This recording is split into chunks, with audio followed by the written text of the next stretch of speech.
welcome to this episode of the Economic Times Cutting Chai Stories. Our guest today is a very passionate leader who relentlessly led his vision and drove it to completion. I'm so very excited to present to you somebody who believes in doing and not just sitting back there.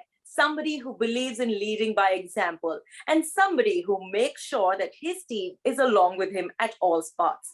Yes, indeed. With me, Isha Bhalla, let's get this very interesting conversation started because the Economic Times Cutting Chai Stories, a series which has been brought to you by ETH, is all about conversing with CXOs, info entertain you, our viewer, and at the same time, enjoy our cup of cutting chai. So I really hope you have your chai ready because our guest sure does. It is such a pleasure to present to you Mr. Komal Prajapati, Chief Technology Officer, Better Place Safety Solutions, a senior entrepreneur who's founded 2 startups and led to exit, founded a non-profit organization in the health tech, and currently is heading tech and product at Better Place, making sure that the team grows only further. Let us now present to you our guest. A very, very warm welcome to Mr. Prajapati. How are you doing today and how excited are you to talk to us and make sure our viewers get to know you better? Hi, thank you so much for the introduction. I'm very excited. Thanks for having me on the show. Looking forward to the conversation. Absolutely. And I'm sure that our viewers are going to have a lot to learn from you. You know, if we look at your journey, you believe in being a principled thinker. And that's what brings me to my first question here. Often it is said that organizations, when they're growing, somewhere down the line, they let go of that creative thinking. How important do you think creative thinking and the promotion of it is to keep the new ideas coming within the team? Right, yeah. So I believe it's absolutely crucial if you talk about high growth setups, startups, because in a startup kind of environment, you want to have non-linear growth because linear growth is not good enough for a startup, and hence you want to always challenge yourself to take bold decision, to think differently, sometimes also take pivots, and basically come up with things which actually meet the outcome expectations, which are generally set up by the market for a startup, right? And it's also a setup which is generally very ambitious, right? So there are two ways of doing things. One, very incrementally, thinking like you have something, you have certain business, and then how do you grow incrementally, how you engage users incrementally, versus where you can look at the outcome and say that I have to do say 10x better than what I have done in last 6 months, in next 6 months, and what I can do differently, right? So in predominantly such setup where you need to always challenge yourself, think differently. I think critical thinking and creative thinking, and also first principle thinking is very, very important. Where and also it's very important to take, I think, the right risk. And there's also a framework to taking risk at different stages of a startup. So I think that the smarter guys who build the larger organizations are really good at that, how to actually take the right risk. Yeah.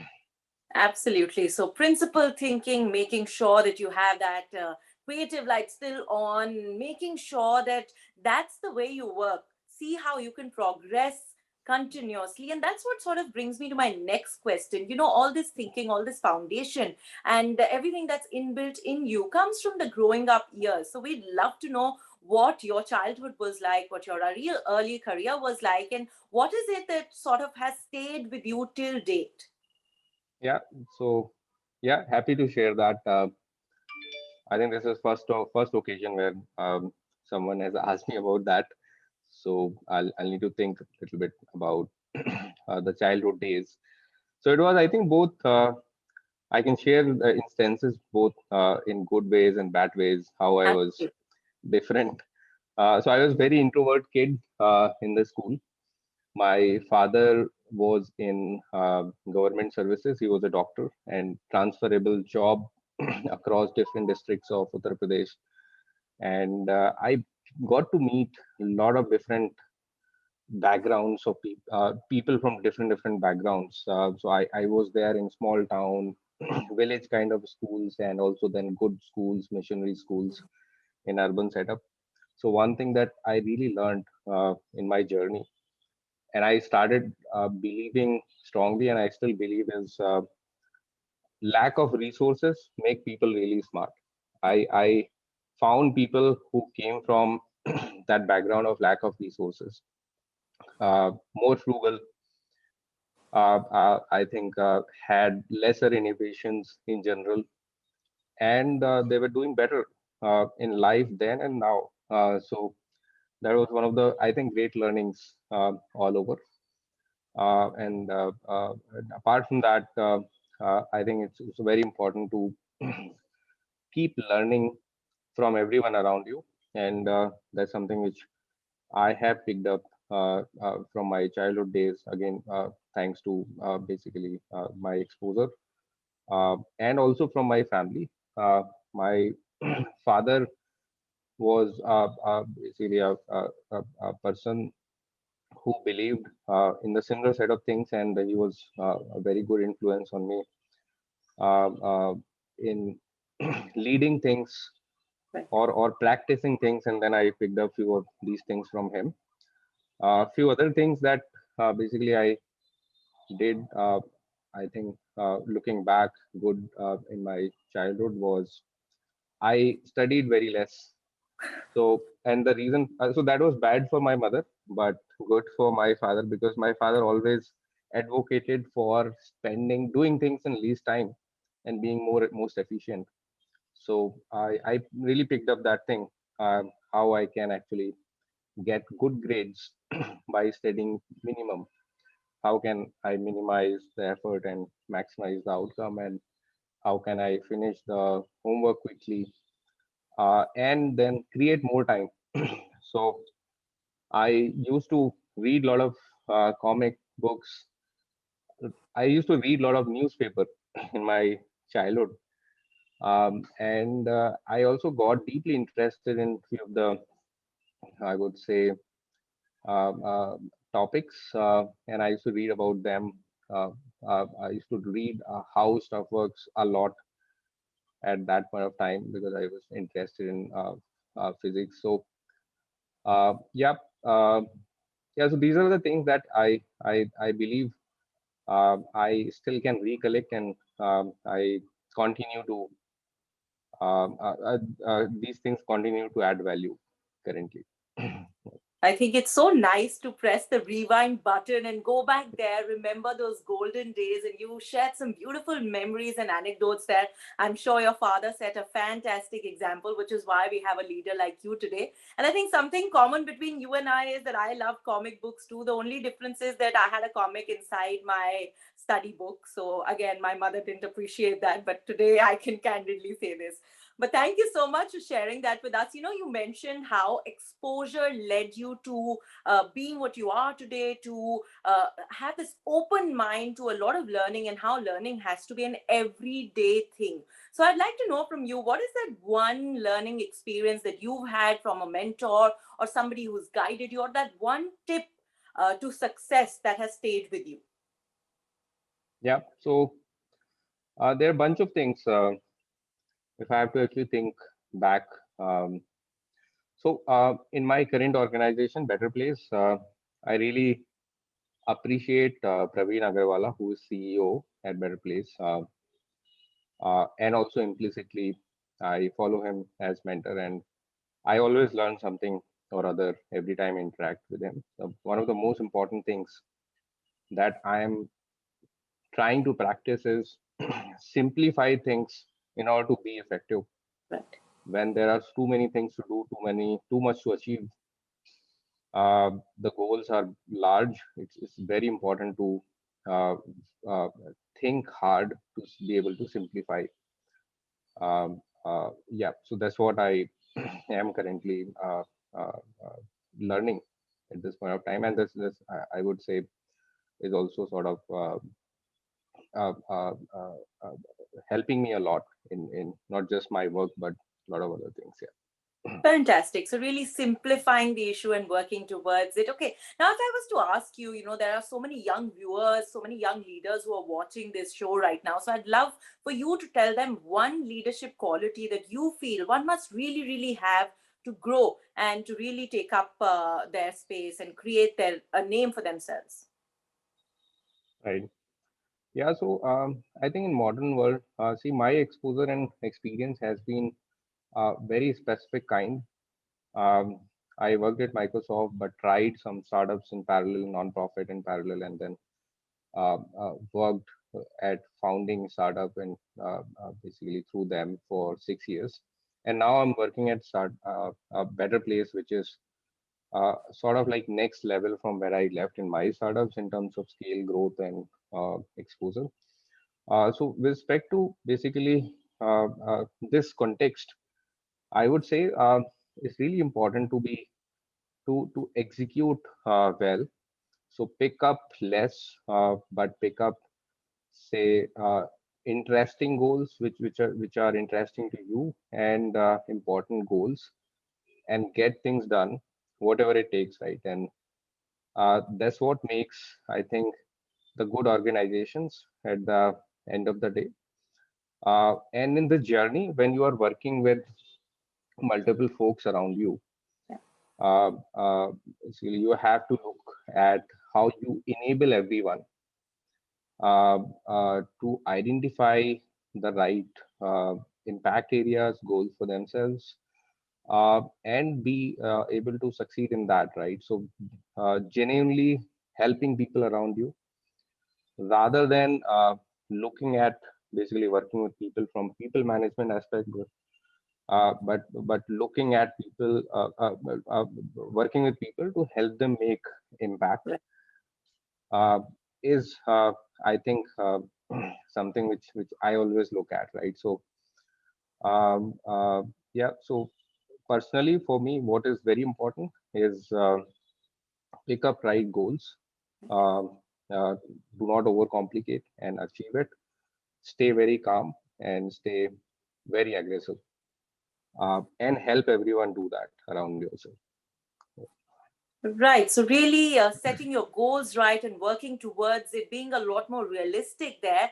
And you Yep. mentioned how you have to work people around you because today a team is really what makes things happen. So, I'd like Yep. to know from you what is that one thing or those few elements that you feel you must have in your team, and how do you think teamwork really works for you? In an organization, you are as good as basically team around you at a lot of times, right? So you have to really work for the success of the team or organization rather than for yourself. So overall, uh,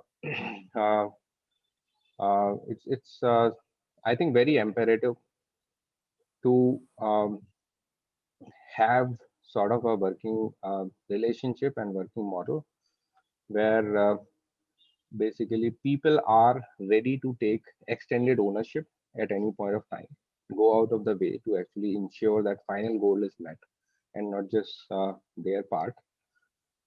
It helps when you have the like-minded people around you, and that was also one of my uh, very important learning as part of my startup journey. That it's important to have people who enjoy uh, being in that setup along with you, and who are basically aligned with the vision, like-minded. And you can find people. Uh, Basically, this sounds tough, but when you go out, you can, if you have, I think, a good vision and the conviction to actually convey the same, you will find people who are like-minded, and working together then becomes a lot more easier. Like to say. Right. So, here you mentioned about how it's important to have like minded people, loving your work, being passionate about what you do, and that really comes together as a team. So, if I was to ask you, what are the two qualities that you feel you'd hire anybody if they had? So, two qualities. So the number one thing is people who are willing to work in that kind of environment, because in startup it gets very sometimes you can call it chaotic or dynamic. Uh, so people who actually love to work in fast moving environment, things where things can change, Right. who not just basically work as per processes, but who can also set up the processes, correct the processes, take up those kind of ownerships. So I would, yeah. So that's the first quality, and second, Okay. so who come basically in certain kind of work environment by choice, uh, and second, people who can learn very fast, because the sense of responsibilities in startup can change very fast, because the overall market might be changing fast, and then basically based on uh, uh, certain goals you might have, say certain, work backwards and come to certain accountabilities, responsibilities, Right. and you cannot basically be very sort of like uh, tightly fitting to allocation of those accountability responsibility to people based on their designation or background, right? So uh, yeah, so I would say people who are ready to take on things, who love to actually execute and love to learn along the way. So ability to learn is the second thing I would say. Fantastic. So those of our viewers listening in, you know what you've got to have. Okay, and this takes me to you to our next question. A lot of has happened in the last couple of years, and from pre-COVID to post-COVID days. How do you think your leadership style has changed, or what are those couple of elements that you feel that you've changed as a person?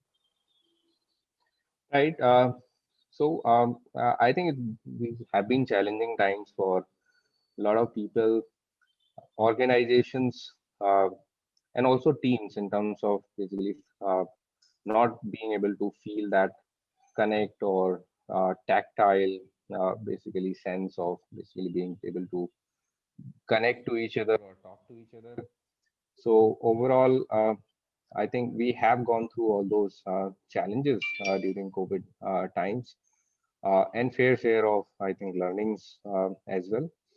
Uh, so uh, so we found our ways to actually keep the connect alive, basically ensure that people are talking to each other uh, without work as well. So there are those moments, there are those dedicated slots in month or in week where people are interacting with each other, uh, basically for in general without basically any work agenda. So having say the informal connects, having say learning sessions, uh, having sessions where people could basically ask for help, and those kind of things. So maybe basically formalizing everything that Right. we used to do informally and in a very tacit manner.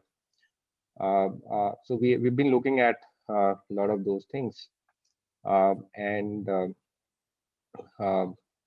overall, I guess with say post COVID, is going to be sort of like hybrid work model, which could be the best of both worlds, where people would have the right, I think, the personal connect as well, social aspect to it, to the work. At the same time, they could also work from their comfort of their home, right? So things are evolving for the good. I think Yeah. overall it was a very changing time, and hence we had to change as well.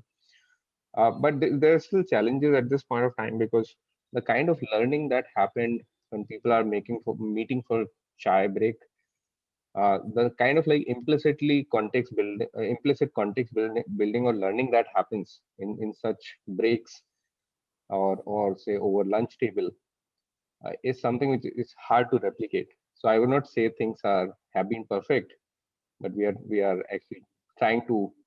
make it more social over digital. Yeah.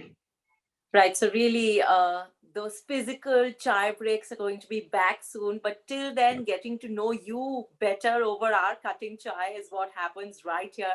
So it's all about fostering a positive work environment, and that's exactly what you've been doing for your team in the last few months or so. And this is what brings me to my next question: how do you create that perfect work-life balance? We do know that you love your time on the cycle and you love long distance cycling. So, how has that sort of been a part of your life and how has that changed you? Yeah, so it changed me a lot as a person. I started, okay, the question was about work-life balance. I jumped to the cycling part because I actually love cycling a lot. So regarding work-life balance, so I don't find need to actually consciously think about it on a day-to-day basis, but say once in 15 days or once in a month, I like to take a break, uh, go a little bit off grid, and basically either relax or spend time with family or go on say some sort of like trip which provides me complete thought break, breaking of the thought chains that have accumulated. But say within days or of the week, I think I'm pretty content right now because I also basically get uh, into things a lot. I start liking things that I'm doing even as part of the work. So I don't differentiate a lot between work and my other activity on day basis. And I think that's for the good because that helps me think deeply about certain things, and then I can basically break the thought chain every 15 days. That helps to actually get maybe newer perspective. And yeah. Really, so taking your time off and getting the real power, and this is where the fun element begins. We'd love to know more fun parts about you. So I'm going to dive in right to a rapid fire questions. You quickly have to choose between the options that I give you. Okay, even though we do know this, what would you choose? Comics or fiction? Comics. Your dream job or the lottery? Dream job. A thinker or a doer? Doer. First impression or second chances? Second chances. A night out or a night in? Night in.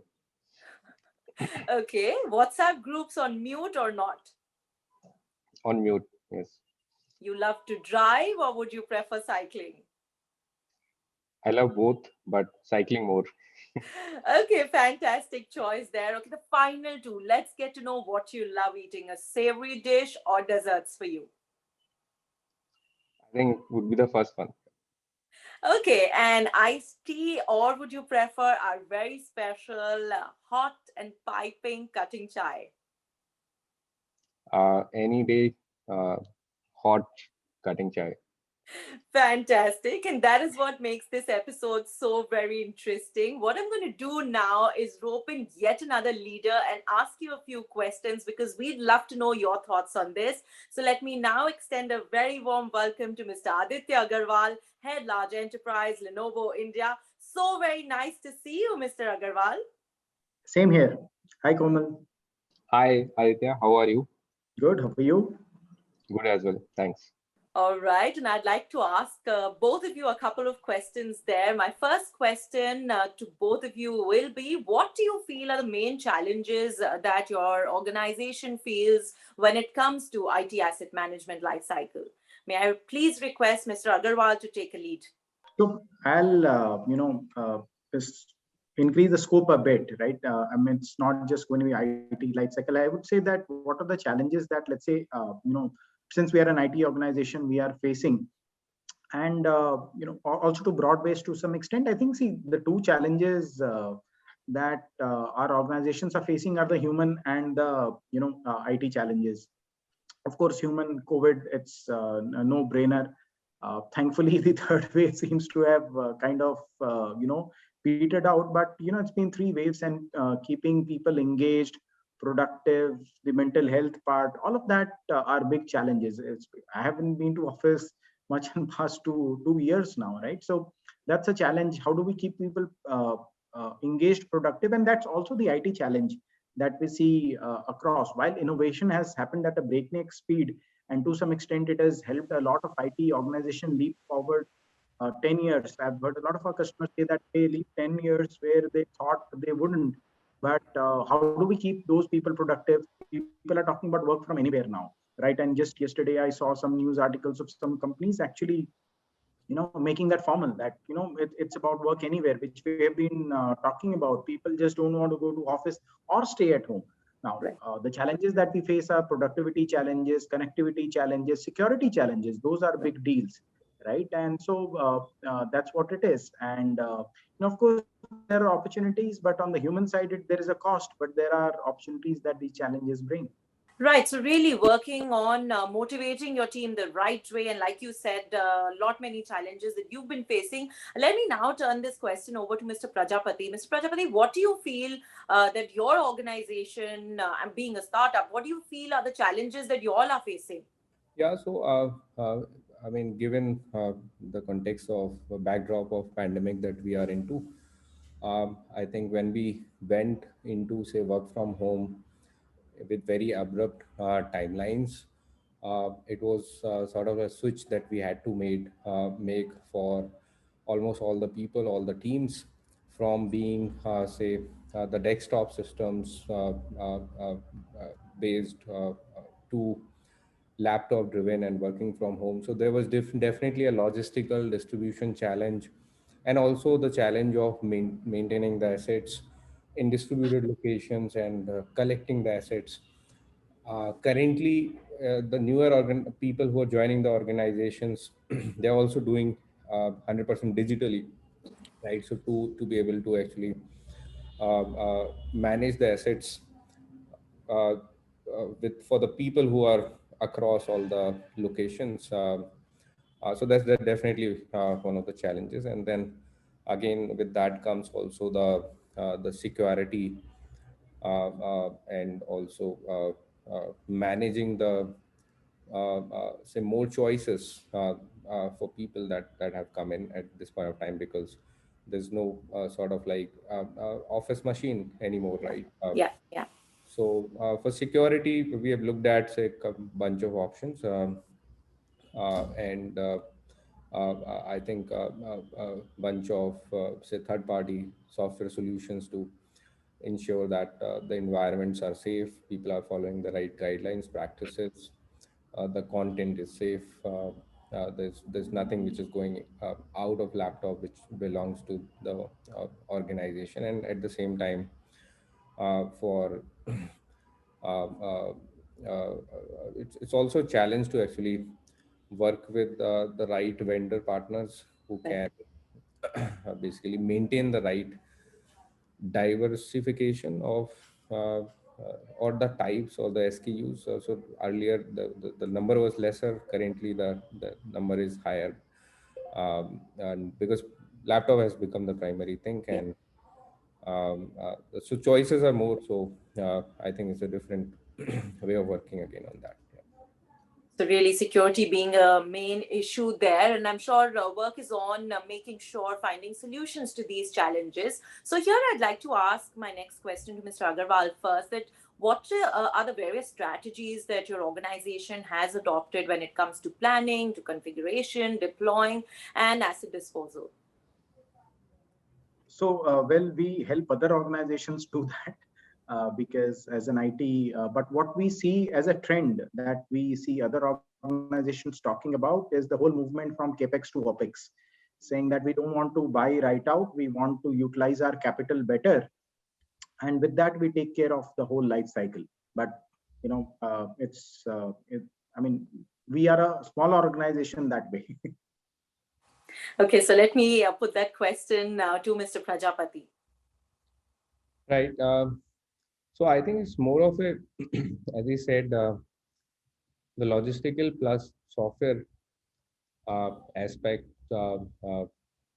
which is into play uh, more now at this point of time. So overall, Um, so the distribution, maintenance, and basically the disposal is the logistical part, and we try to find the right vendor partners with the right also the assessments, the right history and background around them who are good at the logistics, so that employees don't have to get into the delays which are associated with say certain maintenance aspects or basically the delivery aspects and other things.